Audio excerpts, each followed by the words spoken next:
বিসমিল্লাহির রহমানির রহিম। সুপ্রিয় শিক্ষার্থীবৃন্দ, কেমন আছো তোমরা? আশা করি সবাই ভালোই আছো। বৈশ্বিক মহামারী করোনা ভাইরাসের কারণে আজকের এই অনলাইন ক্লাসে তোমাদেরকে স্বাগত জানাই। আমি মোহাম্মদ বশির আহমেদ, প্রভাষক রাষ্ট্রবিজ্ঞান, জালালপুর ডিগ্রি কলেজ। তো আমি গত ক্লাসে পৌরনীতি ও সুশাসন প্রথম পত্রের 10ম অধ্যায়ের জাতি ও জাতীয়তার পার্থক্য নিয়ে আলোচনা করেছিলাম।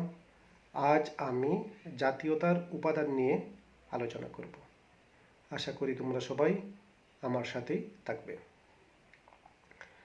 তো জাতীয়তার উপাদান, প্রথমেই ভৌগোলিক ঐক্য, অর্থাৎ কোনো জনসমষ্টি যখন দীর্ঘদিন একই ভৌগোলিক সীমানায় বসবাস করবে তখন তাদের মধ্যে একটি ঘনিষ্ঠ সম্পর্ক স্থাপিত হবে এবং ভাবের আদান প্রদান হবে এবং তাদের ভাষা, কৃষ্টি, কালচার এক হয়ে যাবে। তারা সব সময় নিজেদেরকে এক করে ভাববে। তখন যদি দেখা যায় ওই ভৌগোলিক সীমানায় কোনো রাষ্ট্র বা কোনো গোষ্ঠী যদি আঘাত হানে, তখন এই ভৌগোলিক ঐক্যের মাধ্যমেই সেই আঘাতকে জবাব দেওয়া হবে বা প্রতিঘাত দেওয়া হবে। এটাই হচ্ছে ভৌগোলিক ঐক্য। অর্থাৎ যখন নির্দিষ্ট সীমানায় একই জনগোষ্ঠী দীর্ঘদিন বসবাস করবে তখন তাদের মধ্যে একটি ভৌগোলিক ঐক্য সৃষ্টি হবে, অর্থাৎ একটি জাতীয়তাবাদ সৃষ্টি হবে। আর এটাই জাতীয়তাবাদের অন্যতম একটি উপাদান। এরপর বংশগত ঐক্য, যখন কোনো জনসমষ্টি মনে করবে যে তাদের মধ্যে একই রক্ত, অর্থাৎ শিরা উপশিরায় একই রক্ত বিরাজমান, তখন তাদের মধ্যে একটি জাতীয়তাবোধ সৃষ্টি হবে বা ঐক্য সৃষ্টি হবে। কেননা এই বংশগত ঐক্যের মাধ্যমেই অতি সহজেই জাতীয়তাবোধ সৃষ্টি করা সম্ভব। যখন একটি জনগোষ্ঠী সবাই একই রক্তে আবদ্ধ বা একই রক্তের বন্ধনে আবদ্ধ মনে করবে, তখন তাদের মধ্যে একটি প্রবল জাতীয়তাবোধ সৃষ্টি হবে এবং সেই জাতীয়তাবোধের ভিত্তিতে তারা যে কোনো আঘাতকে পাল্টা আঘাতে পরিণত করতে পারে এবং যে কোনো সমস্যাকে দ্রুত সময়ের মধ্যে একটি সমাধানে উপনীত হতে পারবে, কেননা তাদের মধ্যে বংশগত ঐক্য বিরাজমান। এরপর ভাষা, সাহিত্য ও সংস্কৃতির ঐক্য, অর্থাৎ আমাদের মনের ভাব প্রকাশ করার মাধ্যম হচ্ছে ভাষা।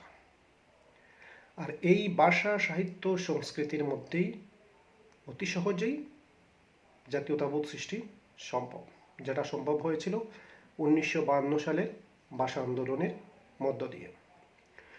1952 সালের ভাষা আন্দোলনে আমাদের মায়ের ভাষা, অর্থাৎ আমাদের সাহিত্য সংস্কৃতিকে রক্ষা করার জন্য আমাদের মধ্যে ঐক্যবোধ সৃষ্টি হয়েছিল, যেই ঐক্যবোধের ভিত্তিতে সালাম, বরকত, রফিক, জব্বার সহ আরও নাম না জানা অনেকে প্রাণ দিয়েছিলেন এবং তাদের আত্মার বিনিময়ে পেয়েছিলাম আমরা মায়ের ভাষা বাংলা। শুধু যে এই 52 সালের জাতীয়তাবোধের মধ্য দিয়ে আমরা ভাষা, সাহিত্য, সংস্কৃতি পেয়েছি তা না, এই ঐক্যবোধের মাধ্যমে পরবর্তী সময়ে আমরা প্রতিটি আন্দোলন সংগ্রামে জয়যুক্ত হয়েছি এবং সর্বশেষ 1971 সালের স্বাধীনতা যুদ্ধে আমরা অংশগ্রহণ করি এবং 30 লক্ষ শহীদের বিনিময়ে অর্জিত হয়ে স্বাধীন সার্বভৌম একটি বাংলাদেশ। তাহলে কি বোঝা গেল যে 52 সালের ভাষা আন্দোলনের মধ্য দিয়ে শুধু যে আমরা ভাষা পেয়েছি তা না, এই ভাষা আন্দোলনের মধ্যে সৃষ্ট বাঙালি জাতীয়তাবোধ, সেই জাতীয়তাবোধের ভিত্তিতে পেয়েছি আমরা স্বাধীন সার্বভৌম একটি বাংলাদেশ। এরপর হচ্ছে ঐতিহ্যগত ঐক্য। আমাদের এখানে যে প্রচলিত রীতিনীতি, ইতিহাস, ঐতিহ্য, সেটাই হচ্ছে আমাদের অর্থাৎ ঐতিহ্যগত ঐক্য। এই ঐতিহ্যগত অর্থাৎ পূর্বেকার সময়ে আমাদের যে রাজনৈতিক বা প্রথা, রীতিনীতি ছিল সেটাকে আঁকড়ে ধরে রাখাই হচ্ছে এই ঐতিহ্যগত ঐক্য। অর্থাৎ যেভাবেই হোক আমাদের পূর্বের ইতিহাস, ঐতিহ্যকে ধরে রাখব, এই যে একটা ঐক্য, সেটার মধ্য দিয়ে এই ঐতিহ্যগত ঐক্য ধারণ করা হয়ে থাকে। এরপর হচ্ছে ধর্মীয় ঐক্য। অনেক রাষ্ট্রবিজ্ঞানীদের মতে অতি অল্প সময়ে এবং প্রবল একটি ঐক্য সৃষ্টি করা যায় শুধুমাত্র ধর্মীয় ঐক্যের মাধ্যমে। এখানে অতি সহজেই ধর্মীয় ঐক্য গড়ে ওঠে। যখন কোনো ধর্মীয় গুরু যাজক তাদের বক্তব্য বিবৃতি প্রদান করেন, তখন সেটা থেকেই সহজেই ধর্মীয় ঐক্যবোধ গড়ে ওঠে। কোনো ধর্মে যখনই আঘাত হানা হয়, তখন ওই ধর্মাবলম্বী সকল জনগোষ্ঠী তার বিরুদ্ধে অবস্থান নেয়। তাহলে কি বোঝা গেল যে ধর্মীয় ঐক্যও অতি সহজে গড়ে উঠতে পারে, যেটা জাতীয়তাবোধের অন্যতম আরেকটি উপাদান, যেটার মধ্য দিয়ে সহজেই জাতীয়তাবোধ বা ঐক্য সৃষ্টি হতে পারে। এরপর রাষ্ট্রীয় সংগঠন। যখন কোনো জনগোষ্ঠী একই রাষ্ট্রের দীর্ঘদিন একই রাষ্ট্র পরিচালনায় যে সরকার অধিষ্ঠিত সেই সরকারের অধীনস্থ থাকে, তখন তাদের মধ্যেও একটি ঐক্যবোধ গড়ে উঠতে পারে।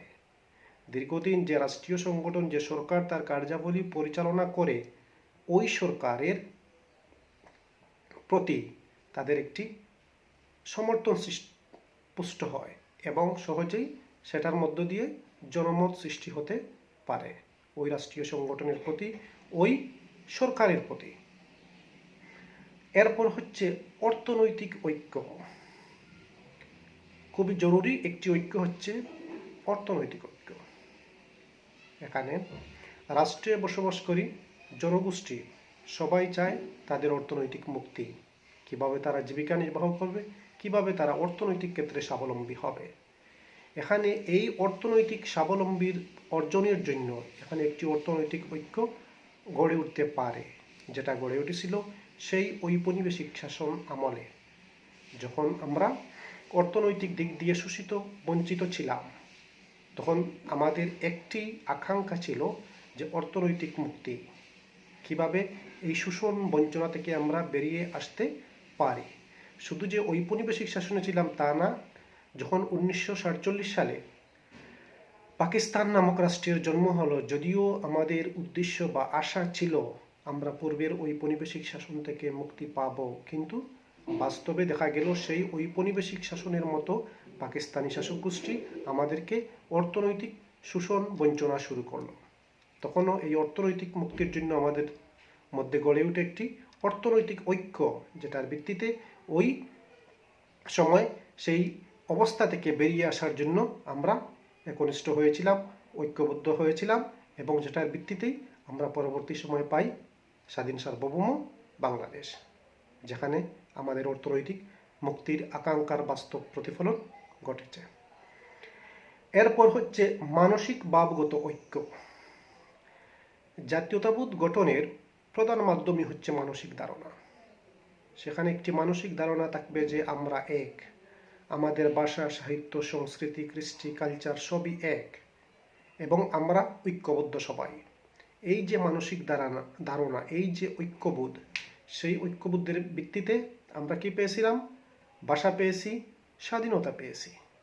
এটা তো শুধুমাত্র মানসিক বা ভাবগত ধারণা থেকেই এই জাতীয়তাবোধের সৃষ্টি। তাহলে কি বোঝা গেল যে ভাবগত ঐক্য বা মানসিক ভাবগত ঐক্য হচ্ছে আমাদের বাঙালি জাতীয়তাবোধের বা জাতীয়তাবোধ সৃষ্টির অন্যতম একটি উপাদান। এরপর হচ্ছে অভিন্ন আশা আকাঙ্ক্ষা। অর্থাৎ এখানে কোনো জনসমষ্টির মধ্যে যখন রাজনৈতিক, সাংস্কৃতিক ও অর্থনৈতিক আকাঙ্ক্ষা থাকবে, এই আকাঙ্ক্ষাকে কিভাবে পূরণ করা যায়, এই আকাঙ্ক্ষার অভিষ্ট লক্ষ্যে কিভাবে পৌঁছানো যায়, সেটার জন্য তাদের মধ্যে সৃষ্টি হবে একটি অভিন্ন আশা আকাঙ্ক্ষার ঐক্য, যে ঐক্যের ভিত্তিতে আমাদের আশা আকাঙ্ক্ষা পূরণ হতে পারে। যেটা হয়েছিল 1952 সালের ভাষা আন্দোলনে, যে জাতীয়তাবোধ সৃষ্টি হয়েছিল, আর পরবর্তী সময় 1970 সালের সাধারণ নির্বাচনের মধ্য দিয়ে হয়েছিল একটি বাঙালি জাতীয়তাবোধ, যেখানে আমাদের অভিষ্ট আশা আকাঙ্ক্ষার যে ঐক্য নামে যেটি পরিচিতি লাভ করেছিল। তো আজ আমরা জাতীয়তাবোধের ভিত্তি বা উপাদান নিয়ে আলোচনা করলাম। আশা করি তোমরা সবাই এই ক্লাসটি বারবার দেখার চেষ্টা করবে। আগামী ক্লাসে আমরা জাতীয়তাবোধের স্বাভাবিক রূপ এবং বিকৃত রূপ আর জনসেবা নিয়ে আলোচনা করব। আশা করি তোমরা সবাই সেই ক্লাসটিও দেখবে। সেই সময় পর্যন্ত তোমরা সবাই ভালো থেকো, সুস্থ থেকো এবং নিরাপদে থেকো। আল্লাহ হাফিজ।